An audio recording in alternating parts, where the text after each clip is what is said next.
Hello students.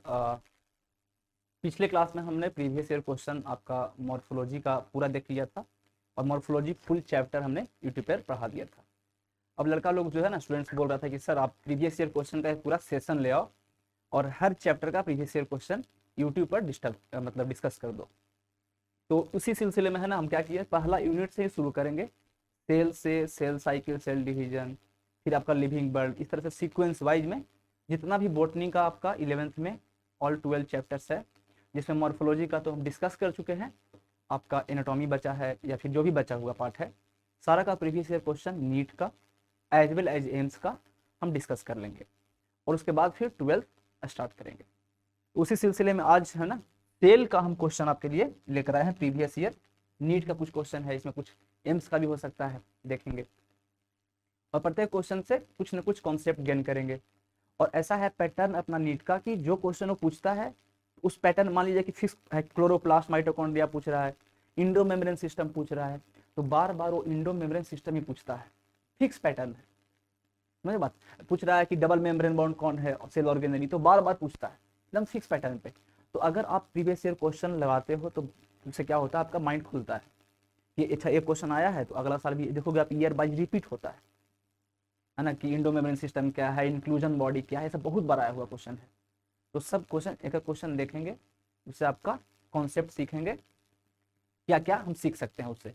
और सबसे अच्छा तरीका है किसी भी चैप्टर को रिवाइज करने का क्या, कि उसका हम प्रीवियस ईयर क्वेश्चन एक बार लगा लें। जैसे कि मॉर्फोलॉजी में हम पूरा क्वेश्चन, जितना भी क्वेश्चन आपका अब तक नीट यूजी में आया था, ऑलमोस्ट सारा क्वेश्चन हम डिस्कस कर चुके हैं। अब क्या करेंगे, आज सेल से शुरू करेंगे। पहला सेल से सेल साइकिल, सेल डिवीजन, बाकी जो भी बचा हुआ है हर चैप्टर का प्रत्येक क्वेश्चन नीट का और एम्स का क्लास में आपका यूट्यूब पर डिस्कस हो जाएगा, ताकि जब कभी आप रिवाइज करो तो आप यूट्यूब पर एक प्लस सर्च करो, है ना, inventors Educare, inventors genome channel, सारा क्वेश्चन आपका आ जाएगा उसमें और आप देख लोगे, उससे विजुलाइज भी हो जाएगा। ठीक, तो उसी सिलसिले में क्वेश्चन है ना लेकर आए हैं आपके लिए सेल का। तो पहला क्वेश्चन देखेंगे जो पूछा गया है। क्या पूछा है? द कॉन्सेप्ट ऑफ ओमनिस सेलुला ई सेलुला regarding cell division was first proposed by. अब बोलोगे सर ये ओमनिस सेलुला ई सेलुला क्या? ओमनिस सेलुला ई सेलुला क्या है? आप ही जान रहे हो, वर्ड का मतलब क्या, cells divided from pre existing cells. पहले क्या था, अलग अलग थ्योरी था इसमें। अब बोला कि पहला सेल कहाँ से बना है, पहला सेल कहाँ से बना है, तो उसी पर एक साइंटिस्ट नाम था रडल्फ वर्चो, वो ये बात बोले थे, ओमनिस सेलुला ई सेलुला मतलब क्या है इसका sir, cells divided from pre existing cells. क्या है इसका मतलब, कि सेल जो है पहले वाले सेल से बना है, सेल्स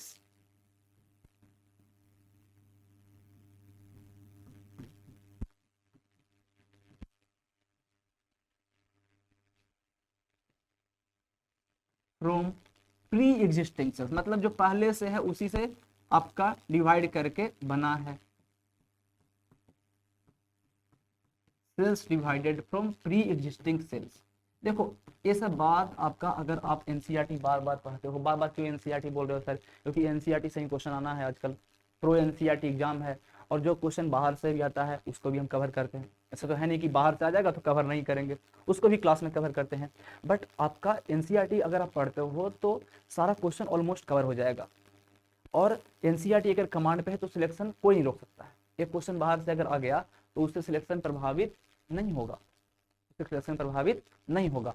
तो हम देखते हैं इसको क्या बोला है, द कॉन्सेप्ट ऑफ ओमनी सेलुला ई सेलुला regarding cell division was first proposed by. पहले सबसे पहले कौन प्रपोज किए बताओ? रडल्फ वर्चो। एंड इसका नाम क्या था? रडल्फ वर्चो। यही बोले थे cells divided from pre existing cells. कौन बोले थे? रडल्फ वर्चो साहब, रडल्फ वर्चो। तो आपको तो हर लाइन का है ना मतलब पता होना चाहिए, हर लाइन से क्वेश्चन आता है। अरिस्टोटल भी कहीं ना कहीं एनसीईआरटी में दिया हुआ है। कहाँ पे दिया हुआ है बताओ? बायोलॉजिकल क्लासिफिकेशन में दिया हुआ है कि अरिस्टोटल साहब क्या किए थे भाई साहब, प्लांट्स को 3 कैटेगरी में डिवाइड किए थे, हर्ब्स पे, सब्स पे, हर्ब्स सब्स और ट्री में। बताया ना एनसीईआरटी ने कि अरिस्टोटल ने सबसे पहले क्लासिफाई किया प्लांट को, किस बेसिस पे? मॉर्फोलॉजिकल बेसिस पे। किस बेसिस पे? मॉर्फोलॉजिकल बेसिस पे। 3 पार्ट में, हर्ब्स, सर्ब्स और ट्री में। हर्ब्स में छोटे प्लांट को रखे जैसे ग्रास, श्रब्स में थोड़ा सा बड़ा प्लांट जिसमें स्टेम हो, स्टेम उसका थिक हो, स्टेम उसका थिक हो, उसको रखे। जैसे कि तुलसी, बायोलॉजिकल नेम बताया था आपको ओसीमम, तुलसी का बायोलॉजिकल नेम क्या है? ओसीमम। तुलसी वही जिनका हम पूजा करते हैं, मतलब बात। फिर ट्री में जिनमें बड़े प्लांट्स रखे, एंजियोस्पर्म्स वगैरह। तो हर लाइन एरिस्टोटल का ही बात कहीं पूछा हुआ है, आपसे पूछ सकता है कि एरिस्टोटल साहब जो प्लांट को क्लासिफाई किए थे तो किस बेसिस पे किए थे? तो मॉर्फोलॉजिकल बेसिस पे किए थे। एनिमल को भी इन्होंने क्लासिफाई किया था on the basis of presence of RBC, जिसमें आरबीसी था उसको अलग रखे थे, जिसमें आरबीसी नहीं था उसको अलग रखे थे। तो आपका तो हर सब साइंटिस्ट का नाम एनसीईआरटी में दिया हो, तो आपको एकदम हर लाइन पता ही होना चाहिए अगर नीट क्रैक करना है तो, मतलब बात। तो हाँ, पूछा क्या क्वेश्चन, द कॉन्सेप्ट ऑफ ओमनिस सेलुला ई सेलुला regarding cell division was first proposed by, answer क्या हो जाएगा? रडल्फ वर्चो। अब बोलोगे सर ओमनी सेलुला ई सेलुला का मतलब क्या? Cells divides from pre existing cells, cells क्या डिवाइड हुआ है? पहले वाले सेल्स से ही बना है। क्लियर बात? अगला क्वेश्चन देखो, बोलता है विच of the following pairs of organelle does not contain DNA. बोलता है क्या, कौन सा है पेयर जो है ऑर्गेनेली का वो डीएनए डज नॉट लिखा है, डज नॉट, इसमें डीएनए नहीं है, डज नॉट कंटेन डीएनए। देखिएगा, न्यूक्लियर इन्वेलप एंड माइटोकॉन्ड्रिया, अच्छा ठीक, माइटोकॉन्ड्रिया एंड लाइसोसोम। भाई साहब माइटोकॉन्ड्रिया में डीएनए होगा, माइटोकॉन्ड्रिया में डीएनए प्रेजेंट है, डीएनए प्रेजेंट है, लाइसोसोम में नहीं है। ठीक, लाइसोसोम एंड वैक्यूल्स। बोलोगे सर ए हुआ इन न्यूक्लियर इन्वेलप कोई सेल ऑर्गेनेली है क्या? है ही नहीं। माइटोकॉन्ड्रिया में डीएनए होता है, क्लोरोप्लास्ट एंड वैक्यूल्स, तो क्लोरोप्लास्ट में भी आपका, क्लोरोप्लास्ट में भी आपका डीएनए होता है। देखो, अगर आपसे पूछे कभी दो ऐसा सेल ऑर्गेनेली का नाम बताओ जिसमें डीएनए होता है, बताओ, माइटोकॉन्ड्रिया और क्लोरोप्लास्ट, तो लिख लेंगे सेल ऑर्गेनेली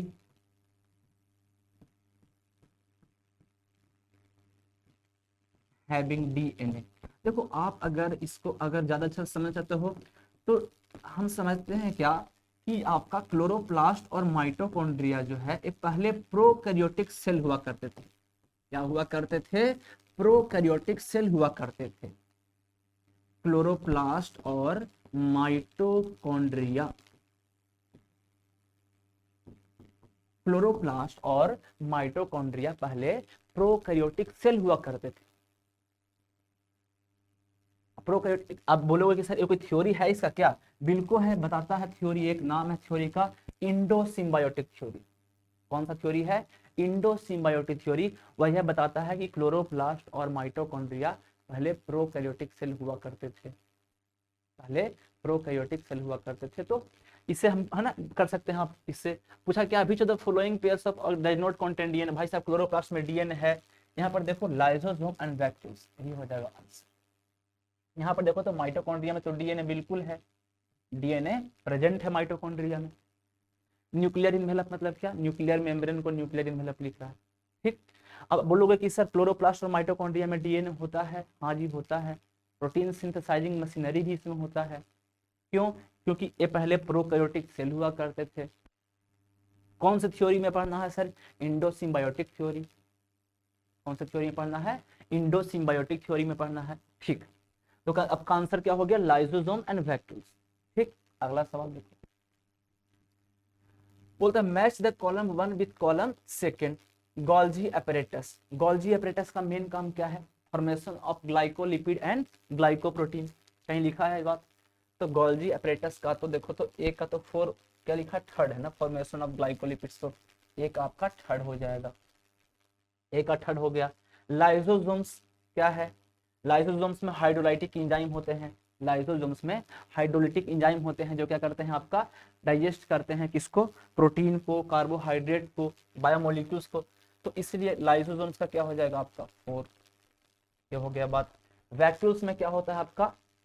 जितना भी आयंस है आपका, जो भी सेल का एक्सक्रीटरी बात चीज है सब उसमें डाल देंगे, एक्सक्रीटरी प्रोडक्ट उसी में डाल देता है, सेल सैप बोलते हैं उसको। तो ये भी देखो आप, वैक्यूल्स का क्या हो जाएगा? सेकंड हो जाएगा। राइबोसोम्स, राइबोसोम्स का काम क्या है? राइबोसोम का काम क्या है? Protein synthesis. प्रोकैरियोट में राइबोसोम कैसा होता है? 70S। 70S का दोनों सब यूनिट क्या है? 50S और 30S। यूकैरियोट में राइबोसोम कैसा होता है? 80S। एस यहाँ पर क्या है? स्वेडगुबारी यूनिट। 80S का दो सब यूनिट पूछे तो 60S और 40S। 60S is the larger सब यूनिट और 40S इज अ स्मॉलर सब यूनिट। ठीक, तो राइबोसोम का मेन काम देख लो भाई, सिंथेसिस ऑफ प्रोटीन। तो इसके अकॉर्डिंग हम आंसर कर देंगे। अब देखिए तो ए का क्या हुआ? ए का आपका थर्ड, राइट, ए का थर्ड, हाँ जी सर। दूसरा देखिए बी का क्या है?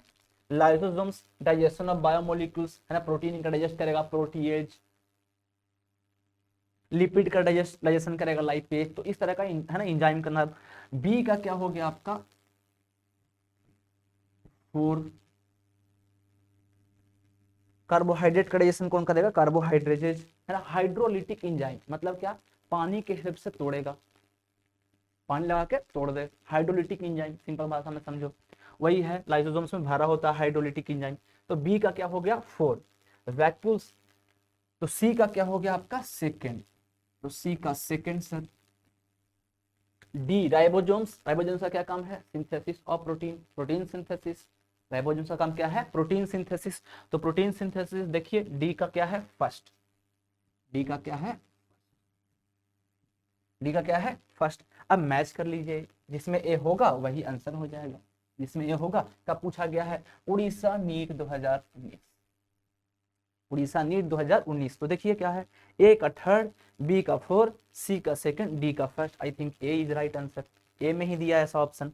बाकी देखो ए इसमें बी का देखो गलत दे दिया, बी का फोर होगा जबकि ए सेकंड। तो ए इज राइट आंसर। इससे पहले भी जो आप क्वेश्चन देखे हो, देखो ये नीट 2019 का क्वेश्चन है। इससे पहले भी जो देखे, देखो नीट 2019 में आया है। सेल का 4 क्वेश्चन का वेटेज है। सेल का 4 क्वेश्चन का वेटेज है। देखो cell, cell the unit of life, sorry cell the unit of life, cell cycle, cell division और बायोमोलिक्यूल्स को जोड़ दो तो ऑलमोस्ट 10 क्वेश्चन का वेटेज है। 10 क्वेश्चन, पूरा यूनिट को जोड़ दो, समझ रहे हो बात? पूरा यूनिट को जोड़ दो तो 10 क्वेश्चन का वेटेज रखता है। और कॉकरोच को अगर इंक्लूड कर दो तो 11, मतलब स्ट्रक्चरल ऑर्गेनाइजेशन एनिमल को अगर इंक्लूड कर दोगे आप तो 12 क्वेश्चन। एक आपका उससे आता है टिश्यू से, एक कभी कभी 2 भी आ जाता है। तो हर लाइन का मतलब है, हर लाइन समझे हम, है ना, ऐसा नहीं है कि नहीं समझे। और हर लाइन आपका कहाँ से आता है? एनसीईआरटी से। तो चलिए जी, नीट 2019 का क्वेश्चन ये भी था। ये भी आपका उड़ीसा नीट में दोबारा हुआ तो उड़ीसा वाला में ये देखो पूछा था, एकदम डायरेक्ट कॉपी पेस्ट, एकदम आपको क्लियर है सब कुछ, एनसीईआरटी सही है। अगला देखिएगा, which of the following is true for nucleolus. बोला न्यूक्लियोलस के लिए क्या सही है? न्यूक्लियोलस के लिए क्या सही है? Larger nuclei are present in dividing cell. नहीं जी, ऐसा कुछ बात नहीं है। It is membrane bound structure. अच्छा जी, नहीं जी, ऐसा भी नहीं है। It takes part in spindle, ना भाई, गलत बात। It is a site for active ribosomal RNA, बिल्कुल सही बात। देखो न्यूक्लियोलस का काम आपको बहुत बार पूछा गया है। ये नीट में पूछा ना 2018 में, पहले एम्स में ही पूछ चुका है 2016 एम्स के आसपास, 2016 या फिर 2015 एम्स के आसपास भी ये पूछा गया क्वेश्चन है। एम्स में भी, एम्स में ही पूछा गया है क्या कि न्यूक्लियोलस का काम क्या है अपना, न्यूक्लियोलस का मेन काम क्या है। तो न्यूक्लियोलस का काम आपका क्या है? ये साइट है किसका? साइट फॉर एक्टिव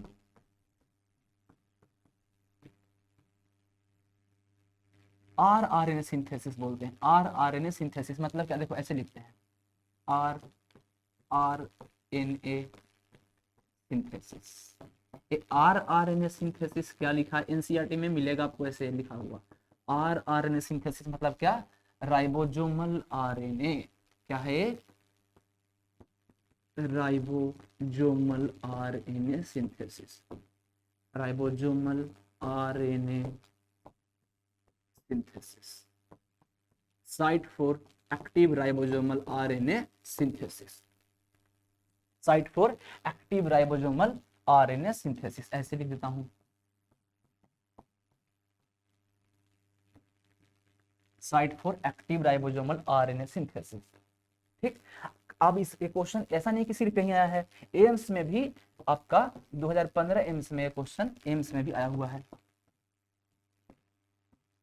एम्स में भी आया हुआ है। मतलब क्या सर, अगर आप एम्स का क्वेश्चन बनाते हो, अगर आप एम्स का क्वेश्चन बनाते हो, same to same question NEET में आ जाएगा आगे। तो एम्स का भी क्वेश्चन हम आएंगे। एम्स में भी आया हुआ है कि भाई साहब न्यूक्लियस का मेन काम क्या है, न्यूक्लियोलस का मेन काम क्या है, एक्टिव राइबोसोमल आरएनए सिंथेसिस। देख रहे हो क्या लिखा है, it is site for active ribosomal RNA synthesis. बिल्कुल सही बात है, very very important, site for active ribosomal RNA synthesis. कौन है, न्यूक्लियोलस। क्लियर बात। कब पूछा गया सर, देखिए नीट 2018 में पूछा है, नीट 2018 में, देख रहे हो बात। ठीक, आगे चलिएगा। बोलता है Golgi complex participate in, Golgi complex किसमें पार्टिसिपेट करता है, ठीक बात। फैटी एसिड बैकग्राउंड, नहीं जी ऐसा कुछ नहीं है। फॉर्मेशन ऑफ सेक्रेटरी वेसिकल्स, बिल्कुल सही बात है। रिस्पायरेशन इन बैक्टीरिया, देखो रिस्पायरेशन इन बैक्टीरिया, बैक्टीरिया में रिस्पायरेशन कौन करता है बताओ, मीजोजोम्स। अगर यहाँ पर मीजोजोम्स लिखता तो आंसर ए हो जाता, अगर ऐसा बात बोले तो मीजोजोम्स होगा, समझ रहे हो बात। एक्टिवेशन ऑफ अमीनो एसिड, ये भी गलत बात, तो आंसर तो यही हो गया। क्यों, गोल्जी कॉम्प्लेक्स क्या करता है, वेसिकल्स बनाता है। आपको अगर इंडो मेम्ब्रेन सिस्टम याद है, इंडो मेम्ब्रेन सिस्टम याद है तो Golgi complex, endoplasmic reticulum, lysosomes और वैक्यूल, लाइसोसोम्स और वैक्यूल्स जो है गोल्जी अपैरेटस से ही बनता है, गोल्जी अपैरेटस से ही बनता है। उसी से वेसिकल्स टूट टूट के उसी से वेसिकल्स टूटेगा, और अगर उसमें हाइड्रोलिटिक एंजाइम भर जाएगा तो उसको हम क्या बोल देते हैं, आपका लाइसोसोम बोल देते हैं, मेरे बात। इसी से ऐसे वेसिकल्स टूट टूट के ऐसा बहुत सारा होगा, ऐसा नहीं कि एक होगा, बहुत सारा होता है। अगर वेसिकल्स में हाइड्रोलिटिक एंजाइम भर गया, अगर वेसिकल्स में हाइड्रोलिटिक एंजाइम भर गया तो उसमें हाइड्रोलिटिक एंजाइम अगर भर गया तो उसको क्या बोलते हैं, लाइसोसोम्स बोलते हैं। क्या बोलते हैं, लाइसोसोम्स बोलते हैं। हाइड्रोलिटिक एंजाइम अगर उसमें है वेसिकल्स में तो उसको क्या बोलते हैं, लाइसोसोम्स है भाइयों। क्या है, लाइसोसोम्स, लाइसो लाइसोसोम्स।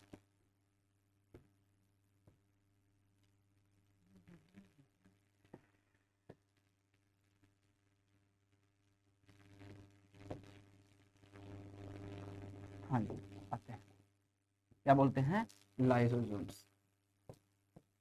ठीक, हाइड्रोलिटिक एंजाइम भर गया तो क्या बोले, लाइसोसोम्स। हाइड्रोलिटिक एंजाइम में बहुत सारा आ जाएगा, प्रोटीएज प्रोटीन का डाइजेशन करेगा, आपका लाइपेज लिपिड का डाइजेशन करेगा, कार्बोहाइड्रेट का डाइजेशन करेगा। अगर इसी वेसिकल्स में, अगर इसी वेसिकल्स में बहुत सारा आयंस भर जाए, जैसे सोडियम प्लस भर जाए, पोटेशियम प्लस भर जाए, बहुत सारा पानी भर जाए जिसको हम सेल सैप भी बोलते हैं, तो अगर ये सब भर जाए और ये खूब बड़ा हो जाता है प्लांट सेल के अंदर तो इसको क्या बोल देते हैं, वैक्यूल बोलते हैं। क्या बोलते हैं इसको, वैक्यूल्स बोलते हैं। वैक्यूल्स कहाँ होता है, अगर आपसे पूछे वैक्यूल्स कहाँ होता है तो प्रेजेंट होता है कहाँ, present in plant cell, present in plant cell. Animal cell में वैक्यूल्स होगा क्या, नहीं sir, present in plant cell. Plant cell का एनसीईआरटी बोलती है कि 90% वॉल्यूम कौन ऑक्युपाई करता है वैक्यूल्स, प्लांट सेल का 90% कौन ऑक्युपाई करता है, आपका जो वॉल्यूम है वो कौन ऑक्युपाई करेगा, वैक्यूल सेल है, किसमें, प्लांट सेल में। यहाँ पर देखो रिस्पायरेशन इन बैक्टीरिया मीजोजोम्स हम लिखे हैं, इसीलिए हम बोलते हैं mesosome is analogous to mitochondria, mesosomes is analogous, analogous समझ रहे हो आप बात, mesosomes is analogous to mitochondria, mesosome is analogous to mitochondria. जाइए आते हैं, मीजोजोम किससे एनालोगस है, माइटोकॉन्ड्रिया से।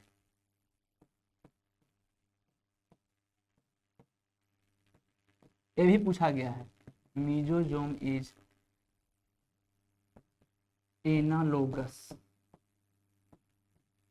टू माइटोकॉन्ड्रिया, माइटोकॉन्ड्रिया से एनालोगस, मतलब क्या, माइटोकॉन्ड्रिया का काम कौन करेगा, का कौन करेगा, यहाँ पर मीजोजोम करेगा। कौन करेगा, मीजोजोम करेगा। Mesosome is analogous to mitochondria. तो रिस्पायरेशन इन बैक्टीरिया कौन करता है आपका, अब उसमें कौन रिस्पायरेशन करता है, यूकेरियोट्स में माइटोकॉन्ड्रिया, तो उससे एनालोगस है। फंक्शन सेम है तो क्या बोलेंगे, एनालोगस है। स्ट्रक्चर सेम है तो बोलते हैं होमोलोगस है। समझ रहे बात, स्ट्रक्चर सेम है, अलग अलग फंक्शन परफॉर्म करता है तो होमोलोगस ऑर्गेन। स्ट्रक्चर अलग अलग है लेकिन कॉमन फंक्शन परफॉर्म करता है तो क्या बोलते हैं, एनालॉगस ऑर्गन। क्या बोलते हैं, analogous organ. As it is सवाल ये भी नीट में आया हुआ है। समझे बात, देखो पूछा था क्या आपका आपसे यहाँ पर, गोल्जी कॉम्प्लेक्स का काम क्या है, फॉर्मेशन ऑफ सिक्रेटरी वेसिकल्स। अगर उस वेसिकल्स में हाइड्रोलिटिक एंजाइम भर गया तो लाइसोसोम बन गया। क्या बन गया, लाइसोसोम बन गया। अगर उस वेसिकल्स में बहुत सारा आपका आयंस भर गया, बहुत सारा पानी भर गया, उसे सेल सैप बोलते हैं, और तो उसको क्या बोल देंगे आपका, वैक्यूल बोलते हैं। इन वैक्यूल के मेम्ब्रेन को क्या बोलते हैं, टोनोप्लास्ट बोलते हैं। वैक्यूल के मेम्ब्रेन को क्या बोलते हैं, टोनोप्लास्ट बोलते हैं। और इसका खासियत क्या होता है, वैक्यूल्स के मेम्ब्रेन का क्या बोलते हैं, टोनोप्लास्ट बोलते हैं। और इसका खासियत क्या है कि ये आपका मेम्ब्रेन जो है सिंगल मेम्ब्रेन बाउंड है। चलो लिख देता हूं मैं, इसके मेम्ब्रेन को क्या बोलते हैं, tonoplast. Membrane is called tonoplast. क्या बोलते हैं, टोनोप्लास्ट बोलते हैं। इसका खासियत क्या है टोनोप्लास्ट का, कि ये आयंस का transport against the concentration gradient करवाता है। आयंस का transport against the concentration gradient करवाता है। ये जो टोनोप्लास्ट आप देख रहे हो, ये आयंस का transport against the concentration gradient करवाएगा। मतलब क्या, एक्टिव ट्रांसपोर्ट करवाएगा। समझ रहे बात, आयंस का transport against the concentration gradient को करवाता है, टोनोप्लास्ट करवाता है। अगर आपको मैं लिख देता हूँ यहाँ पर, transport of ions against the concentration gradient, transport of ions against the concentration gradient। Transport करवाएगा आयंस का अगेंस्ट द कंसंट्रेशन ग्रेडियंट। मतलब क्या, एक्टिव ट्रांसपोर्ट। कैसा ट्रांसपोर्ट, एक्टिव ट्रांसपोर्ट।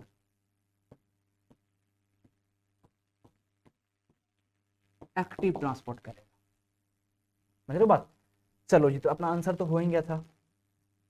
अपना आंसर तो हो ही गया था। क्या था, गोल्जी कॉम्प्लेक्स पार्टिसिपेट्स इन किसमें, फॉर्मेशन ऑफ सिक्रेटरी वेसिकल्स। बाकी ये सब एक्स्ट्रा इंफॉर्मेशन कहीं ना कहीं आया हुआ है, इसलिए बताए। ठीक, चलो जी अगला सवाल देखेंगे।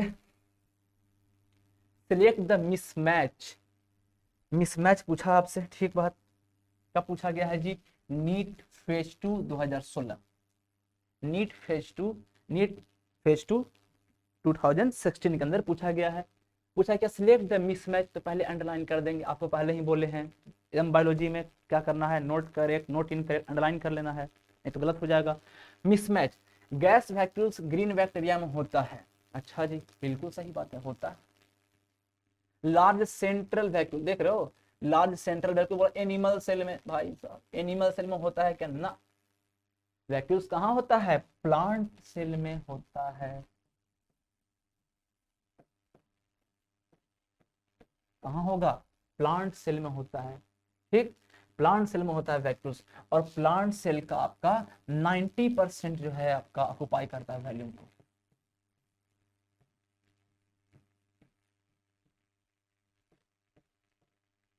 Ninety percent volume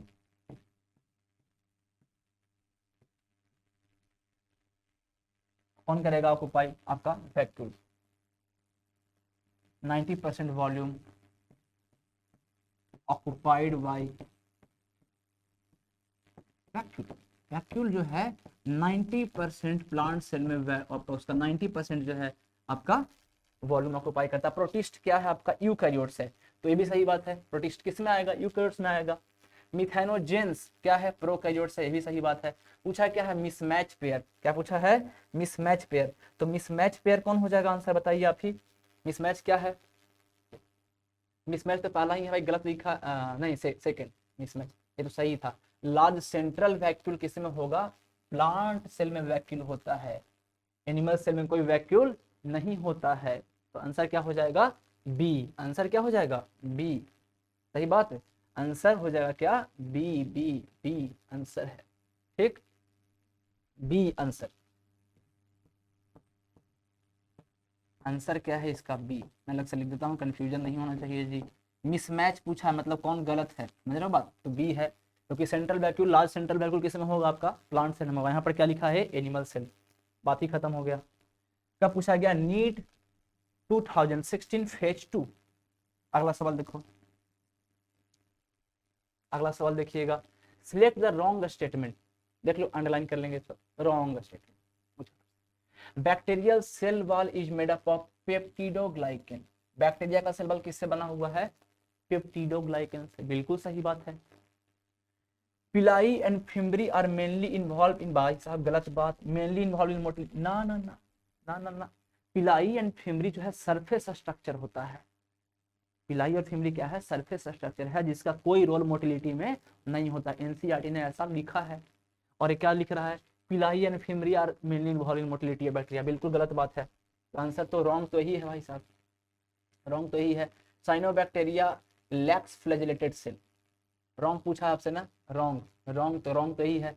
mycoplasma is बाल लेस ऑर्गेनिज्म, तो ये भी सही है, ये ट्रू है, ये भी ट्रू है, ये भी ट्रू है। तो फॉल्स क्या हो गया, ये मतलब बात, ये क्या है आपका, गलत है, रॉन्ग, रॉन्ग स्टेटमेंट है। NEET phase 2, NEET 2016 phase 2, answer क्या होगा आपका, बी। क्या होगा आंसर इसका, बी। ठीक, पिलाई एंड फिम्बरी जो है सरफेस स्ट्रक्चर होता है। आपको अगर याद हो, फिम्बरी से ही ना, फिम्बरी से पकड़ता है बैक्टीरिया किसको, रॉक्स, होस्ट टिश्यू को, होस्ट सेल को पकड़ेगा, रॉक्स को पकड़ेगा, किससे, फिम्बरी से। लेकिन फिम्बरी और पिलाई का कोई रोल मोटिलिटी में नहीं है, कोई रोल मोटिलिटी में नहीं है। पिलाई और fimbriae are surface structure but do not play a role in motility. मैं लिख देता हूँ लाइन, अगर लग रहा है तो, है ना, लिख देता हूँ लाइन आप लोग, पिलाई एंड फिम्बरी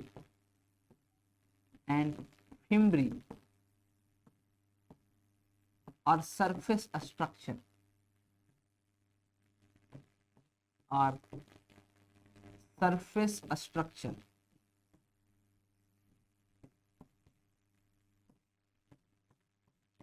पिलाई and fimbriae are surface structure but do not play a role in motility, but do not play any role, but do not play any role in motility, motility में इनका कोई role नहीं है। और यहाँ पर लिख रहा है मोटिलिटी में रोल है, बिल्कुल नहीं बात।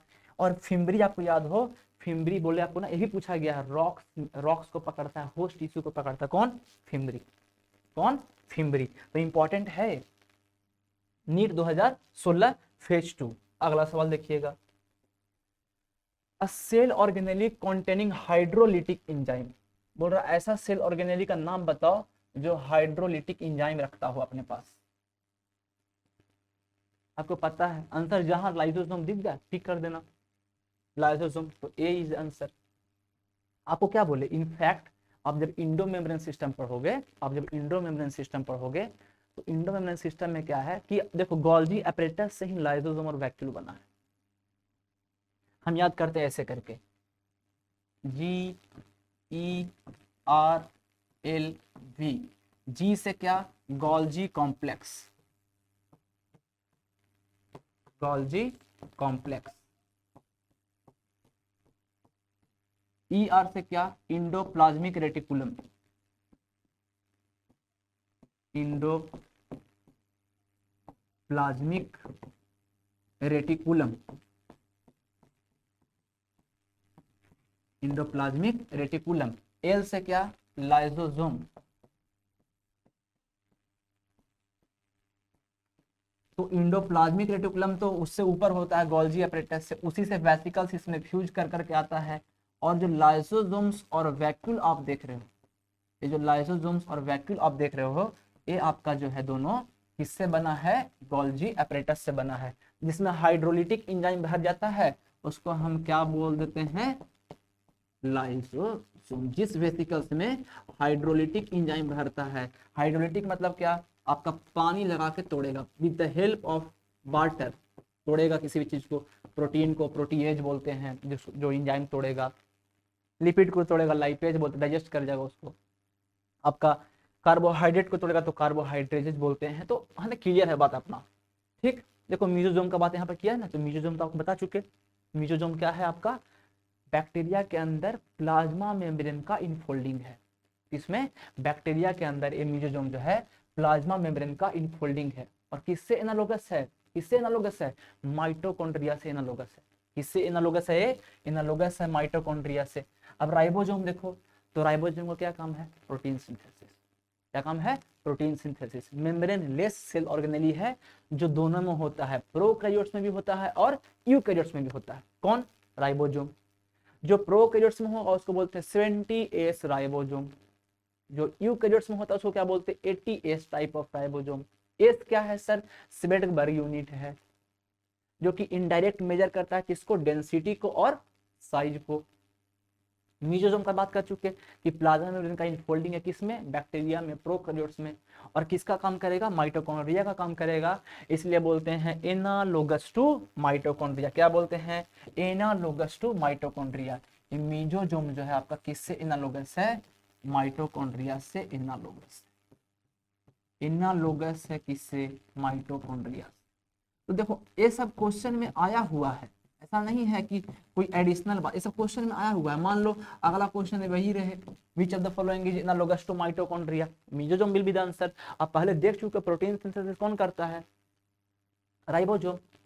राइबोसोम प्रोकैरियोट्स में कैसा होगा, 70S, यूकैरियोट्स में कैसा होगा, 80S। प्रोकैरियोट्स में 70S, यूकैरियोट्स में 80S, 80S। कब पूछा गया, नीट फेज 2 2016। अगला सवाल देखिएगा, which of the following cell organelle is enclosed by single membrane. Single membrane से कौन सा सेल ऑर्गेनेली घिरा हुआ है, जहां आपको लाइसोसोम दिखे टिक कर दो, लाइसोसोम सिंगल मेम्ब्रेन है से घिरा हुआ, सिंगल मेम्ब्रेन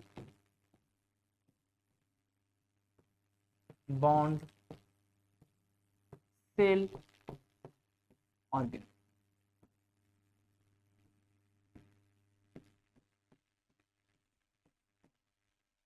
देखो माइटोकॉन्ड्रिया और क्लोरोप्लास्ट, माइटोकॉन्ड्रिया और क्लोरोप्लास्ट आपका, माइटोकॉन्ड्रिया और क्लोरोप्लास्ट दोनों आपका डबल मेम्ब्रेन बॉन्ड से बने, ए भी और ए भी दोनों कैसा है, डबल मेम्ब्रेन बॉन्ड है,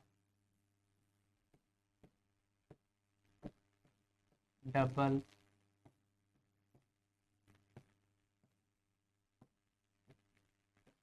double membrane bond cell organelle.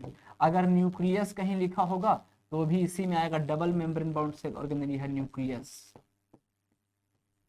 लिखा है न्यूक्लियाई, ये भी इसी में आएगा, डबल मेम्ब्रेन से घिरा हुआ है। न्यूक्लियस भी, माइटोकॉन्ड्रिया भी और क्लोरोप्लास्ट भी कहता है double membrane bond cell organelle, double membrane bond cell organelle है। अब से पूछा क्या था, सिंगल, सिंगल मेम्ब्रेन बॉन्ड कब पूछा गया है, नीट फेज 1 2016। तो आंसर क्या हो जाएगा आपका, लाइसोसोम, ठीक। अगला सवाल देखिए, water soluble pigment found in plant cell vacuoles. Water soluble, ध्यान देना इस पे, वाटर सोलुबल पूछा है, वाटर सोलुबल पिगमेंट। कहीं भी आपको वाटर सोलुबल दिखे, एंथोसाइनिन इज वाटर सोलुबल, एक कैरोटेनॉइड्स लिखा है आपका, जेंथोफिल्स लिखा है, ये सब फैट सोलुबल है। एक ऐसा है आपका फैट सोलुबल है, फैट में सोलुबल है, फैट सोलुबल, समझ रहे हो बात, फैट सोलुबल पिगमेंट्स है। जेंथोफिल्स भी कैसा है आपका, फैट सोलुबल है।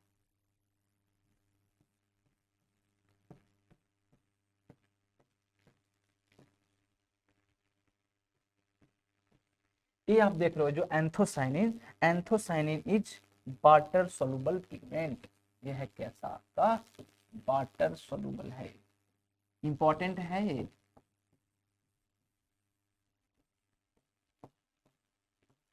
वाटर सोलुबल पिगमेंट,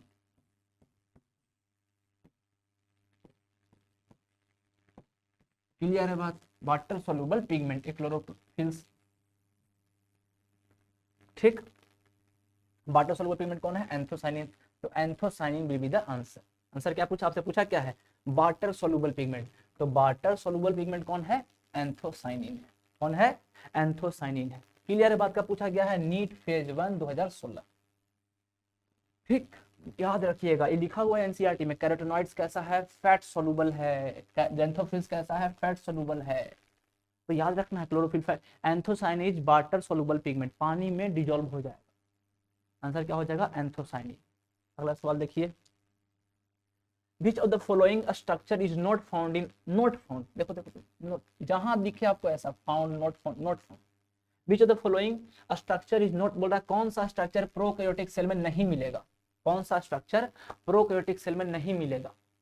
पहला दिया है मीजोजोम, मीजोजोम बिल्कुल मिलेगा, मीजोजोम बिल्कुल मिलेगा, मीजोजोम आपका बिल्कुल मिलेगा किसमें? प्रोकैरियोट्स में।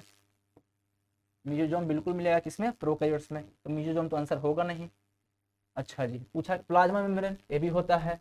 न्यूक्लियर इन्वेलप, देखो न्यूक्लियर इन्वेलप होगा क्या प्रोकैरियोट्स में? प्रोकैरियोट्स में न्यूक्लियस होता है? नहीं होता न्यूक्लियस। जब न्यूक्लियस ही नहीं है तो न्यूक्लियर इन्वेलप होगा? नहीं होगा। बाकी आपका मीजोजोम तो है। मीजोजोम क्या है? इनफोल्डिंग है किसका? प्लाज्मा मेम्ब्रेन का।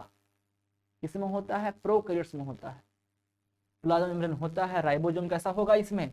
प्रोकैरियोट्स में। प्रोकैरियोटिक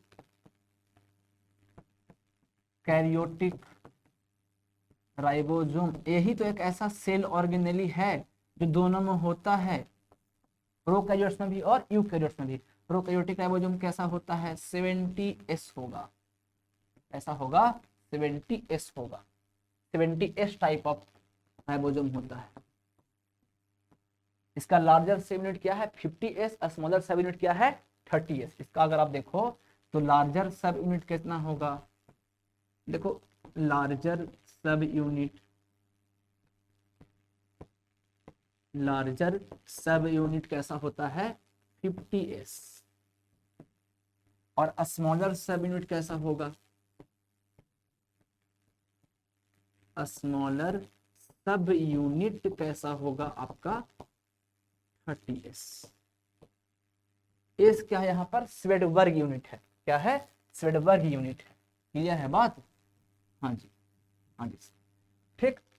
प्लाज्मा मेम्ब्रेन होगा तो न्यूक्लियर इन्वेलप क्यों नहीं होगा? क्योंकि इसमें न्यूक्लियस है ही नहीं। प्रोकैरियोट्स में न्यूक्लियस होता ही नहीं है। Nucleus is absent in prokaryotes. तो न्यूक्लियस जब नहीं है तो होगा क्या? इसमें न्यूक्लियर इन्वेलप नहीं होगा जी।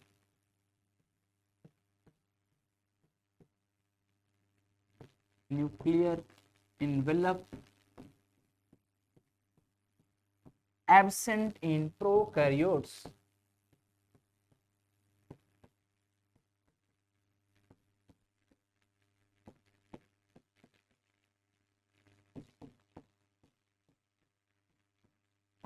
ठीक, प्रोकैरियोट्स में एब्सेंट होता है। न्यूक्लियस ही एब्सेंट है तो न्यूक्लियर इन्वेलप तो होगा ही। आंसर क्या हो गया? मीजोजोम क्या है? बार बार बोल रहे, मीजोजोम इनफोल्डिंग है किसका? प्लाज्मा मेम्ब्रेन का, जो कहाँ होगा? प्रोकैरियोट्स में होगा। और ये मीजोजोम किससे एनालोगस है? किससे एनालोगस है? माइटोकॉन्ड्रिया से एनालोगस है। तो ये तो प्रेजेंट है, ये भी प्रेजेंट है, प्लाज्मा मेम्ब्रेन तो होगा ही। ये भी प्रेजेंट है। एब्सेंट पूछा है, not found. Nuclear envelope will be the answer. का पूछा गया है? नीट 2015, ठीक। अगला सवाल, सेलुलर ऑर्गेनेली विथ मेम्ब्रेन्स, बोला सेलुलर ऑर्गेनेल जिसमें मेम्ब्रेन हो, बताइए। अच्छा, इंडोप्लाज्मिक रेटिकुलम, ठीक। राइबोसोम्स एंड न्यूक्लियाई, राइबोसोम्स में कोई मेम्ब्रेन होता है क्या? राइबोसोम्स में कोई मेम्ब्रेन होता है क्या? नहीं जी, नहीं है। Lysosomes, Golgi apparatus and mitochondria, जो सही दिख रहा है मेरे को। न्यूक्लियाई, फिर राइबोसोम देखो आ गया, ये भी नहीं होगा। यहाँ भी देखो राइबोसोम्स आ गया, ठीक। Chromosomes, ribosomes and endoplasmic reticulum. देखो राइबोसोम्स जो है, ribosome is membraneless cell organelle, is membraneless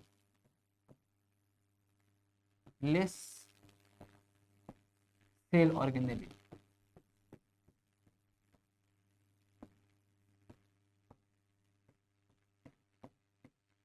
NCERT ने बस इसी को क्या लिखा है, ribosome is not bounded by any membrane, बस वही बात हुआ, राइबोसोम किसी मेम्ब्रेन से घिरा हुआ नहीं है। तो आंसर तो क्या हो जाएगा, क्या हो जाएगा, lysosomes, Golgi apparatus and mitochondria. तो आंसर तो अपना क्या चला गया, ए, क्योंकि लाइसोसोम्स में भी सिंगल मेम्ब्रेन होता है, गोल्जी apparatus, माइटोकॉन्ड्रिया, ये आंसर हो जाएगा, ठीक। अब यहाँ पर और एक लाइन लिख देता हूँ मैं, ribosome is not bound by any membrane,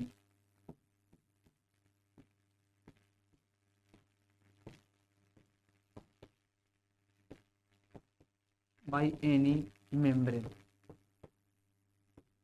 किसी भी मेम्ब्रेन से घिरा हुआ, एंड प्रेजेंट इन, दोनों में होता है, and present in both prokaryotes and eukaryotes,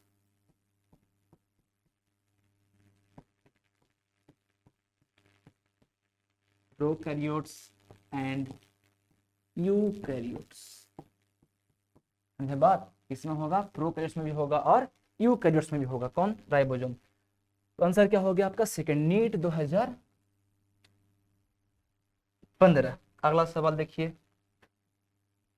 Which of the following are not membrane bound, फिर से वही बात बोला, not membrane bound. Lysosomes membrane से घिरा हुआ है, मेसोसोम्स, vacuoles, ribosome, ribosome will be the answer. Membrane से घिरा हुआ नहीं है, कौन जो है मेम्ब्रेन से घिरा हुआ नहीं है, कब पूछा है, 15 में पूछा है, ribosome will be the answer. DNA बोलता है not present in, not, DNA किसमें नहीं प्रेजेंट है, न्यूक्लियस में है, प्रेजेंट है जी। माइटोकॉन्ड्रिया में भी होता है, देखो न्यूक्लियस में भी होता है, प्रेजेंट है, इसमें प्रेजेंट है, माइटोकॉन्ड्रिया में भी प्रेजेंट है, प्रेजेंट, क्लोरोप्लास्ट में भी प्रेजेंट है, राइबोसोम में प्रेजेंट नहीं है, ribosome will be the answer, ठीक। देखो क्या पूछा गया है, नीट 2015 में। Nuclear envelope is derivative of, देखो न्यूक्लियर इनवेलप पूछ रहा है किसका डेरिवेटिव है, न्यूक्लियर इनवेलप किसका डेरिवेटिव है। देखो ऐसा न्यूक्लियस है, समझ लो अगर न्यूक्लियस है, ये बाहर वाला मेम्ब्रेन है, ऐसे ये बाहर वाला मेम्ब्रेन है, इसी से तो किसका ओरिजिनेशन होता है आपका, इसका ओरिजिनेशन होता है आपका इंडोप्लाज्मिक रेटिकुलम का, और ज्यादा अच्छा से बोलो तो किसका, रफ इंडोप्लाज्मिक रेटिकुलम का, इसका रफ इंडोप्लाज्मिक रेटिकुलम का। तो ये आउटर मेम्ब्रेन पर, ये आउटर मेम्ब्रेन पर, न्यूक्लियस के आउटर मेम्ब्रेन पता है, ऐसे राइबोसोम लगा होता है, राइबोसोम जगह जगह पे लगा हो रहेगा, ऐसे राइबोसोम लगा हो रहेगा, बाहर वाले मेम्ब्रेन पे क्या लगा रहता है, राइबोसोम लगा रहता है। और वो राइबोसोम देखो यहाँ भी लग गया, यहाँ भी लग गया, यहाँ भी लग गया, यहाँ भी लग गया, समझे बात, यहाँ भी लगा हुआ है, यहाँ भी लगा हुआ। तो जिस इंडोप्लाज्मिक रेटिकुलम पर, जिस इंडोप्लाज्मिक रेटिकुलम पर राइबोसोम लगा है उसको हम क्या बोलते हैं, देखो ये न्यूक्लियस है, न्यूक्लियस का इनर मेम्ब्रेन है, और जिस पर राइबोसोम लगा है आउटर मेम्ब्रेन है। जिस न्यूक्लियस पर देख रहे हो बाहर वाला मेम्ब्रेन पर राइबोसोम लगा हुआ है, उसी से क्या बना है, इंडोप्लाज्मिक रेटिकुलम। इस इंडोप्लाज्मिक रेटिकुलम को हम बोलते हैं रफ इंडोप्लाज्मिक रेटिकुलम। क्या बोलते हैं, rough endoplasmic reticulum, rough ER, rough endoplasmic reticulum. मेरे बात, रफ इंडोप्लाज्मिक रेटिकुलम बोलते हैं इसको, रफ ईआर शॉर्ट में लिख देता हूं मैं, रफ लिख देता हूं, रफ ईआर, हाँ बस, रफ इंडोप्लाज्मिक रेटिकुलम। जिस इंडोप्लाज्मिक रेटिकुलम पर कुछ नहीं लगा हुआ राइबोसोम तो स्मूथ दिखेगा, उसको बोलते हैं स्मूथ ईआर, स्मूथ ईआर मतलब स्मूथ इंडोप्लाज्मिक रेटिकुलम। तो पूछा है क्या कि जो न्यूक्लियर मेम्ब्रेन है, कहाँ लिखा, न्यूक्लियर इन्वेलप मतलब वही न्यूक्लियर मेम्ब्रेन, किसका डेरिवेटिव है, देखो तो रफ इंडोप्लाज्मिक रेटिकुलम ही तो इसके साथ ऐसे करके कंटिन्यूअस है, rough endoplasmic reticulum will be the answer. Clear है बात?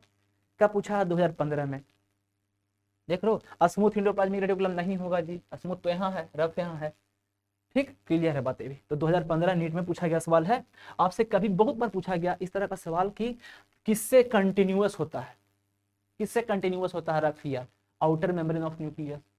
फिर पूछा गया nuclear envelope is derivative of, तो rough endoplasmic reticulum, smooth answer नहीं होगा। अगला सवाल,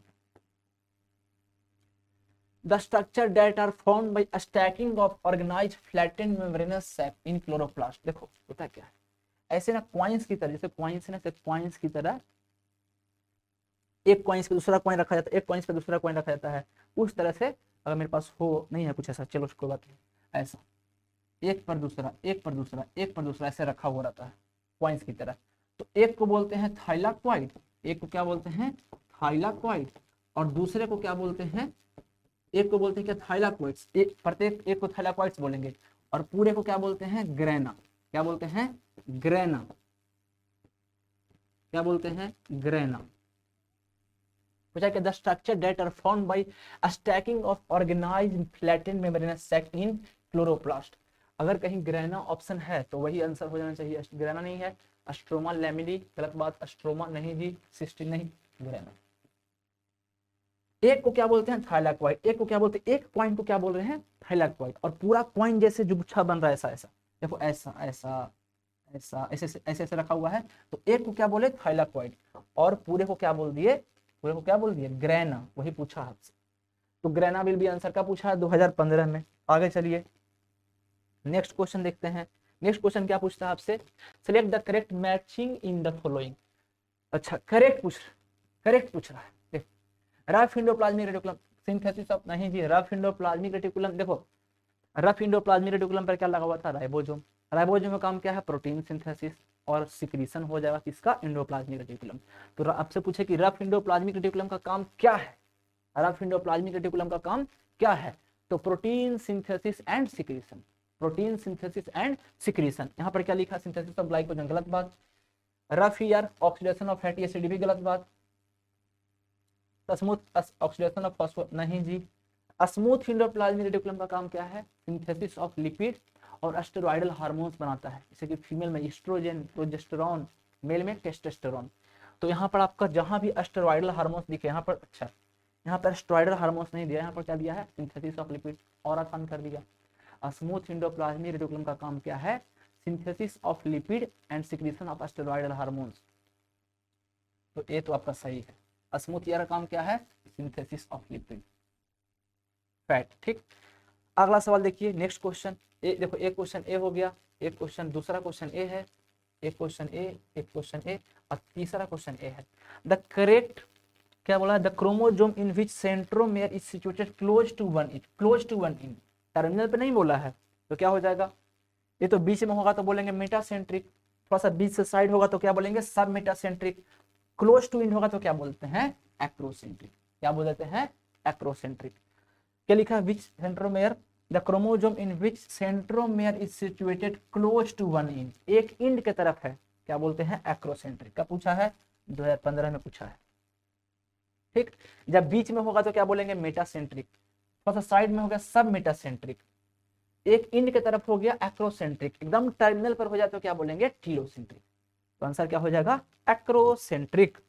अगला देखिए, which one of the following is not an inclusion body, not an inclusion body। अब बोलोगे सर इंक्लूजन बॉडी है क्या, इंक्लूजन बॉडी प्रोकैरियोट्स के अंदर स्टोर्ड फूड है, इंक्लूजन बॉडी प्रोकैरियोट्स के अंदर स्टोर्ड फूड है। जैसे कि उसमें एग्जांपल बताइए sir, glycogen granules, phosphate granules, glycogen किसका स्टोरेज करेगा ग्लूकोज का करेगा ग्लाइकोजन। ठीक, फिर बोला फॉस्फेट ग्रैन्यूल्स फॉस्फोरस का स्टोरेज करेगा, cyanophycin granule, cyanophycin granule will store cyanophycin starch in cyanobacteria, cyanophycin granule will store cyanophycin starch in cyanobacteria. These are the examples of inclusion body. इस form में हो सकते हैं, इनसॉल्युबल फॉर्म में होते हैं, साइटोप्लाज्म में होंगे, किसी मेम्ब्रेन से घिरे हुए नहीं होते। जैसे क्या मान लो ये साइटोप्लाज्म है तो इसमें आपको स्टोर्ड फूड मिलेगा। देखो मान लो ऐसा ऐसा, ठीक, ये हो गया मान लो ग्लाइकोजन ग्रैन्यूल्स, चलो मैं लिख देता हूँ यहाँ, ये हो गया मान लो क्या, ग्लाइकोजन ग्रैन्यूल्स। किसका स्टोरेज करेगा ये, ग्लाइकोजन, ग्लूकोज का। ठीक, अगला जो अपना है, लो अलग कलर से दिखा देता हूं आपको,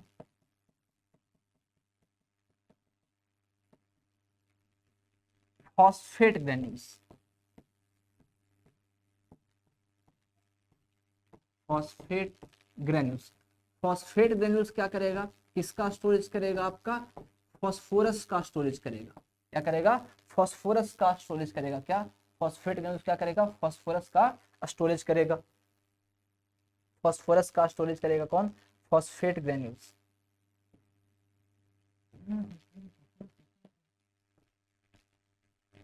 फॉस्फोरस का स्टोरेज क्या करेगा, कौन करेगा, फॉस्फेट ग्रैन्यूल्स। इंपॉर्टेंट है फॉस्फेट ग्रैन्यूल्स। ठीक, हो गया फॉस्फोरस का स्टोरेज। मान लो एक और, मान लो क्या होता है यहाँ आपका, this is cyanophycin granules. Cyanophycin granules किसका स्टोरेज करता है, साइनोफाइसिन स्टार्च का स्टोरेज करेगा। किसमें आपका, साइनोफाइसिन स्टार्च का स्टोरेज करेगा किसमें, आपका ब्लू ग्रीन एल्गी में या फिर साइनोबैक्टीरिया में। साइनोफाइसिन ग्रैन्यूल्स, क्लियर है बात। तो पूछा क्या, विच of the following is not an inclusion body, नहीं है इंक्लूजन बॉडी। ग्लाइकोजन ग्रैन्यूल्स ये तो है inclusion body, phosphate granules, cyanophycin granules ये सब इंक्लूजन बॉडी है। इंक्लूजन बॉडी मतलब क्या, रिजर्व मटेरियल्स है किसमें, प्रोकैरियोट्स में, इनसॉल्युबल होता है और किसी मेम्ब्रेन से घिरा हुआ नहीं होता है। आंसर क्या हो जाएगा यहाँ पर, देखो ये सब इंक्लूजन बॉडी है, glycogen granules, phosphate granules, cyanophycin granules. Gas vacuoles भी इंक्लूजन बॉडी का एग्जांपल है। यहाँ पर आंसर क्या हो जाएगा, बोला नॉट इंक्लूजन बॉडी, पॉलीजोम। क्या पूछा है, 2015 में नीट में 2 बार हुआ था, कैंसिल हुआ था, तो इसीलिए कैंसिल लिखा हुआ उस पर। आप पूछोगे कि सर आप तो ये सब बात पता है, ठीक बात है, ये पॉलीजोम क्या है, पॉलीजोम क्या है, पॉलीजोम क्या है, समझ लीजिए आप, पॉलीजोम क्या है, ऐसा है कुछ। पॉलीजोम देखिए, पॉलीजोम क्या है कि एक mRNA है इसे, मान लो कि F5 प्राइम है, mRNA का इंड 3 प्राइम इंड है। ठीक, और होता है क्या है, इस पर आकर आपका राइबोसोम लग जाता है। ऐसे बहुत सारा राइबोसोम, एक mRNA पर बहुत सारा राइबोसोम लग जाता है, एक mRNA पर बहुत सारा राइबोसोम लग जाता है। ठीक, ये देख लो, लार्जर सब यूनिट है राइबोसोम का, स्मॉलर सब यूनिट, लार्जर सब यूनिट, स्मॉलर सब यूनिट, लार्जर सब यूनिट, स्मॉलर सब यूनिट। तो एक ही राइबोसोम पर बहुत सारा आपका, सॉरी एक ही mRNA पर, एक क्या है आपका mRNA है, जो देख रहे हो आप ऐसे 5 प्राइम इंड और 3 प्राइम इंड दिखाए हैं, this is mRNA, messenger RNA बोलते हैं। क्या है, messenger RNA, mRNA, messenger RNA बोलते हैं। और ये जो लगा हुआ है क्या, ये राइबोसोम है, ये क्या है, राइबोसोम है। तो several ribosome attached on a single mRNA, इस पूरे स्ट्रक्चर को क्या बोलते हैं, इस पूरे स्ट्रक्चर को क्या बोलते हैं हम, पूरे स्ट्रक्चर को क्या बोलेंगे हम, बोलते हैं पॉलीजोम या फिर पॉलीराइबोसोम। क्या बोलते हैं इसको, पॉलीजोम या फिर पॉलीराइबोसोम बोलते हैं, पॉलीजोम बोलते हैं। एक mRNA पर बहुत सारा राइबोसोम लग गया, एक mRNA पर, एक मैसेंजर RNA पर बहुत सारा राइबोसोम लग गया, क्या बोलते हैं, पॉलीजोम या फिर पॉलीराइबोसोम, पॉलीजोम या फिर पॉलीराइबोसोम। क्लियर है बात। डिफिनीशन पूछेगा तो लिख देता हूँ, डिफिनीशन भी इसका आया हुआ है, सच मानो तो इसका डिफिनीशन भी आया हुआ है। क्या डिफिनीशन है इसका सर, पॉलीराइबोसोम का, several ribosome attached on a single mRNA, एक ही मैसेंजर RNA पर बहुत सारा राइबोसोम लग जाता है। कहां पर, प्रोकैरियोट्स में, क्योंकि प्रोकैरियोट्स में आपका न्यूक्लियस है नहीं, तो जैसे ही उधर से बना mRNA, मतलब क्या, ट्रांसक्रिप्शन हुआ नहीं कि ट्रांसलेशन शुरू हो गया। ट्रांसक्रिप्शन हुआ नहीं कि ट्रांसलेशन शुरू हो गया। एनसीईआरटी लिखती है in prokaryotes in bacteria transcription and translation can be coupled या मे बी कपल्ड।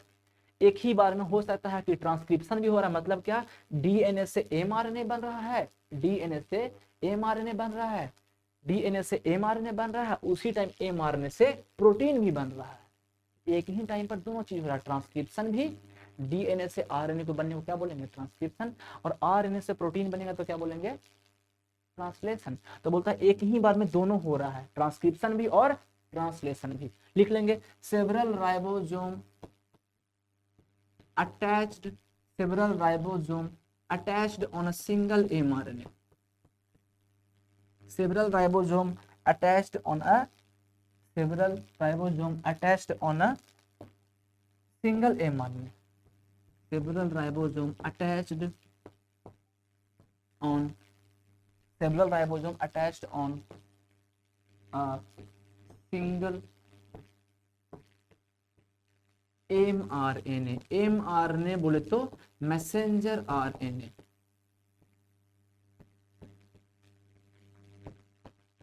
एक ही मैसेंजर आरएनए पर बहुत सारा आपका राइबोसोम लग गया, उस स्ट्रक्चर को क्या बोलते हैं, पॉलीसोम या फिर पॉलीराइबोसोम। ठीक, हो क्या होता क्या है, डीएनए से एमआरएनए बना, जिसको मैसेंजर आरएनए बोलते हैं, उस प्रोसेस को क्या बोलते हैं, ट्रांसक्रिप्शन। इस पर बहुत सारा राइबोसोम आके लग गया, अब क्या हो गया, ट्रांसलेशन शुरू हो गया, एमआरएनए से प्रोटीन बनने लगा। तो ट्रांसक्रिप्शन हुआ भी नहीं था कि ट्रांसलेशन शुरू हो, तो बोलते हैं ट्रांसलेशन और ट्रांसक्रिप्शन कपल्ड है, किसमें, बैक्टीरिया में। क्लियर है बात। आ जाइए क्वेश्चन पर। क्वेश्चन आई थिंक हम सोल्व कर चुके, इस पे कॉन्सेप्ट इतना देख चुके कि और कहीं आपको बोलूं। ठीक है जी, अगला सवाल देखिएगा। The term glycocalyx, term glycocalyx किसके लिए यूज करते हैं बताइए, a layer present between cell wall and membrane of, गलत बात। अरे सेल वॉल से जो बाहर होगा, इस सेल वॉल है, इसके बाहर जो होगा उसको बोलेंगे ना, इसी सेल वॉल मान लो, इस सेल वॉल है, तो इसके बाहर क्या होगा आपका, ग्लाइकोकैलिक्स होगा, इसके बाहर क्या होगा आपका, ग्लाइकोकैलिक्स होगा।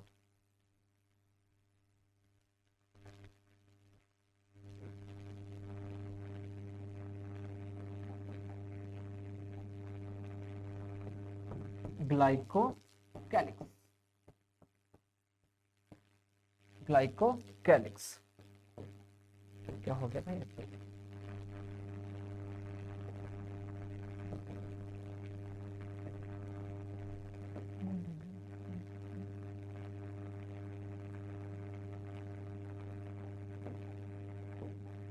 ग्लाइकोकैलिक्स। ठीक, इसके अंदर क्या होगा आपका, प्लाज्मा मेम्ब्रेन, क्या होगा, प्लाज्मा मेम्ब्रेन।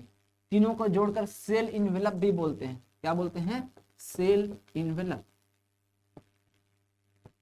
किसका पॉइंट है, एनसीईआरटी बोलता है प्रोटेक्टिव यूनिट की तरह काम करता है, plasma membrane plus cell wall plus glycocalyx. Cell wall of bacteria, गलत बात है भी, बैक्टीरियल ये भी गलत है, चलो जी, इन ग्लाइको नहीं, a layer surrounding the cell wall bacteria, सही है जी। सेल वॉल के बाहर जो लेयर है उसको क्या बोलते हैं, ग्लाइकोकैलिक्स। आंसर हो गया। कर्नाटक नीट 2013, 2013 में कर्नाटक नीट में पूछा गया सवाल है। अगला सवाल देखिए, विच of the following types of plastid does not, देखो डज नॉट कंटेन, आराम से क्वेश्चन पढ़ना है, हर क्वेश्चन है ना, note contain, does not contain, गड़बड़ कर दोगे थोड़ा सा इधर उधर होगा तो। विच of the following types of plastid does not contain stored food material, कौन जो है स्टोर्ड फूड मटेरियल नहीं करता है, chromoplast will be the answer. Chromoplast store नहीं करेगा किसी चीज का, मतलब बात। इलायोप्लास्ट करता है, किसका स्टोरेज करेगा, storage of, storage of oils, fat वगैरह। ठीक बात। कहीं भी एल्यूरोप्लास्ट बर्ड आ जाए, देख लो एल्यूरो बर्ड, एल्यूरोप्लास्ट मतलब क्या, जहां भी एल्यूरो बर्ड मिले मतलब क्या है, प्रोटीन से है, किसे है, प्रोटीन से है, किससे है, प्रोटीन से है। तो एल्यूरोप्लास्ट किसका स्टोरेज करता है, प्रोटीन का स्टोरेज करता है। तो मैं निकाल देता हूं इधर से रास्ता, aleuroplast storage of protein, storage of protein, protein का स्टोरेज करेगा एल्यूरो बर्ड, कहीं कहीं भी एल्यूरो मीन्स होता है प्रोटीन, एल्यूरोन लेयर मिलेगा आपको 12th क्लास में, सॉरी 11th क्लास में भी मिला होगा आपको मॉर्फोलॉजी ऑफ फ्लावरिंग प्लांट्स में, और 12th में भी मिलेगा किसमें, sexual reproduction in flowering plant. एल्यूरो means storage of protein, तो ये भी स्टोर कर रहा है।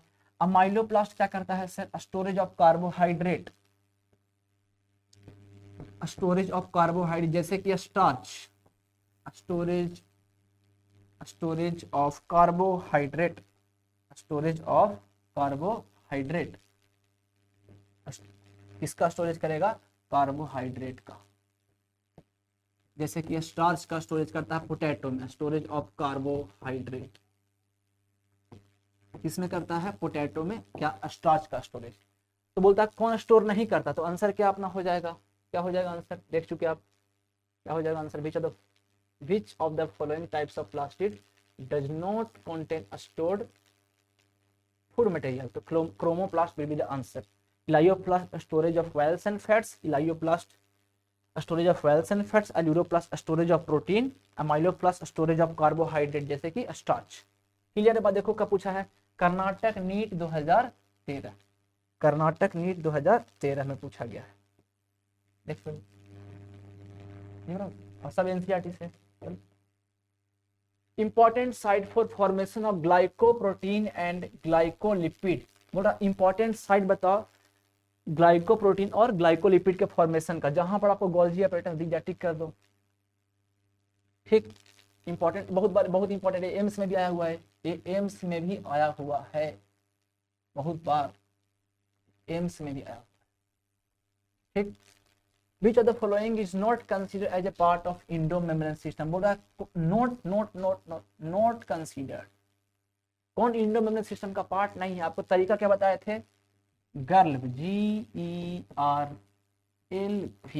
ये है इंडोमेम्ब्रेन सिस्टम, क्या है, इंडोमेम्ब्रेन सिस्टम। इसके अलावा कोई भी इंडोमेम्ब्रेन सिस्टम का पार्ट नहीं है।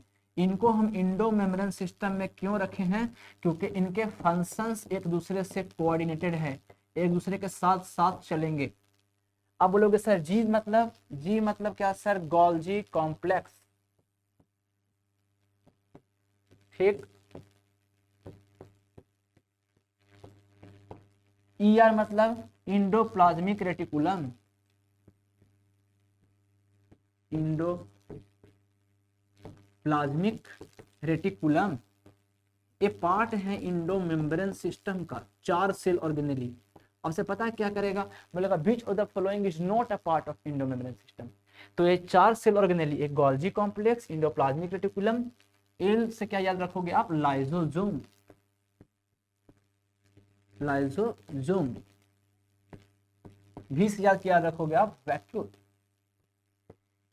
ये आपका इंडोमेम्ब्रेन सिस्टम का पार्ट है, 4 सेल ऑर्गेनेली कौन कौन, गर्ल से याद रखेंगे, GERLV, गर्ल, गर्ल से हम याद रखेंगे, निमोनिक से गर्ल। जी से गोल्जी कॉम्प्लेक्स, ER से इंडोप्लाज्मिक रेटिकुलम, ठीक। और आपका L से क्या, लाइसोसोम, V से क्या, वैक्यूल। इसके अलावा कहीं आपको कुछ और दिख जाए, वो इंडोमेम्ब्रेन सिस्टम का पार्ट नहीं है, is not consider as a part of endomembrane system. देखो तो गोल्जी कॉम्प्लेक्स है पार्ट सर, वैक्यूल है पार्ट, लाइसोसोम है पार्ट, ठीक। पेरोक्सिसोम पार्ट है क्या, नहीं है, तो यही आंसर हो जाएगा, not consider as a part of endomembrane system. देखो जिस टाइम CBSE एग्जाम लेती थी, मेंस 2011, उस टाइम पूछा गया है, ये भी क्लियर है अपना, ठीक। अगला सवाल देखिएगा, द मेन एरिया, देखो कॉपी पेस्ट लाइन है एनसीईआरटी का, the main area of various type of activity of a cell, क्या हो जाएगा बताइए, साइटोप्लाज्म, आंसर क्या पूछा गया है, 2010, ठीक। विच of the following has its own DNA, बोलता किसके पास अपना डीएनए है, ओन डीएनए, माइटोकॉन्ड्रिया, बिल्कुल बिल्कुल सही बात, तो पहला आंसर ही सही है, माइटोकॉन्ड्रिया। इसके पास कोई डीएनए ना जी, ना ना, 2010 में ही पूछा है। अगला सवाल देखिए, आपको क्या बोले थे कि माइटोकॉन्ड्रिया के पास और एक और क्या, क्लोरोप्लास्ट के पास अपना डीएनए होता है। अगर क्लोरोप्लास्ट ऑप्शन में होता तो क्लोरोप्लास्ट के पास भी होता है, क्लोरोप्लास्ट और माइटोकॉन्ड्रिया के पास अपना डीएनए है। ऑन डीएनए, अपना डीएनए है। क्यों? क्योंकि ये पहले क्या हुआ करते थे, पहले ये प्रोकैरियोटिक सेल हुआ करते थे। इस थ्योरी का नाम क्या है? Indo symbiotic theory. अगला सवाल, middle lamella is composed of calcium pectate, magnesium pectate. तो कैल्शियम पेक्टेट ऑप्शन में, कैल्शियम पेक्टेट आंसर 2009 में पूछा है। मिडिल लैमेला किससे बना हुआ है? कैल्शियम पेक्टेट से। अगला सवाल देखिए, Which among the following are a smallest living cells known without a definite cell wall? अच्छा, ठीक, देखो बोल रहा है without a definite cell wall, pathogenic plants as well as animals and can survive without oxygen, ऐसा कौन है? Mycoplasma है। कौन है? माइकोप्लाज्मा है। माइकोप्लाज्मा में क्या है आपका? सेल वॉल जो है एब्सेंट होता है, सेल वॉल एब्सेंट है, ठीक। Can survive without oxygen, mycoplasma can survive without oxygen.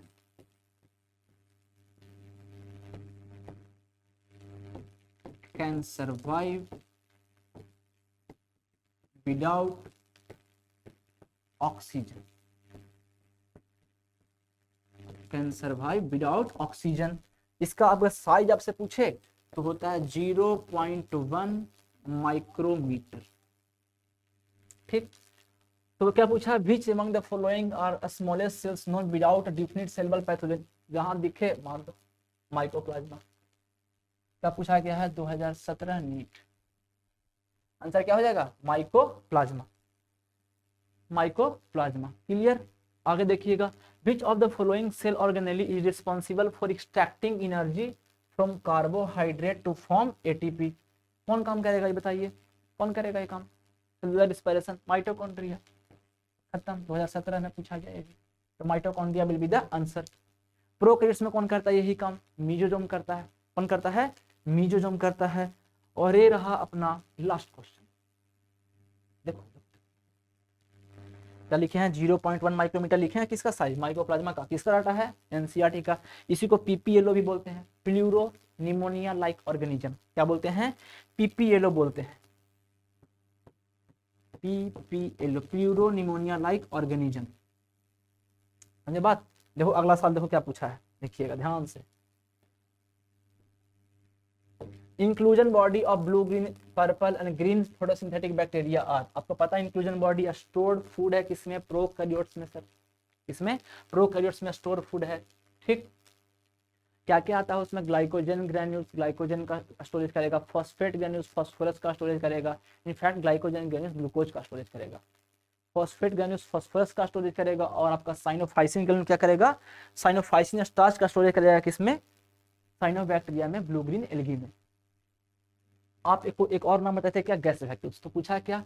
Inclusion body of blue, green, purple and green photosynthetic bacteria are.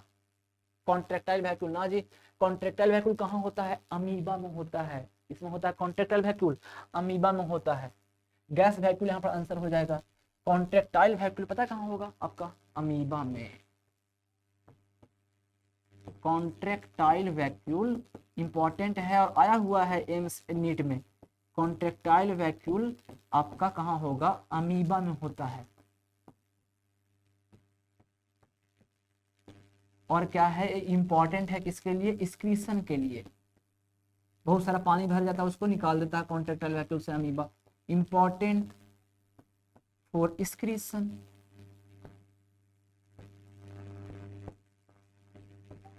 कहाँ? अमीबा में। Important for excretion in amoeba. Clear है बात?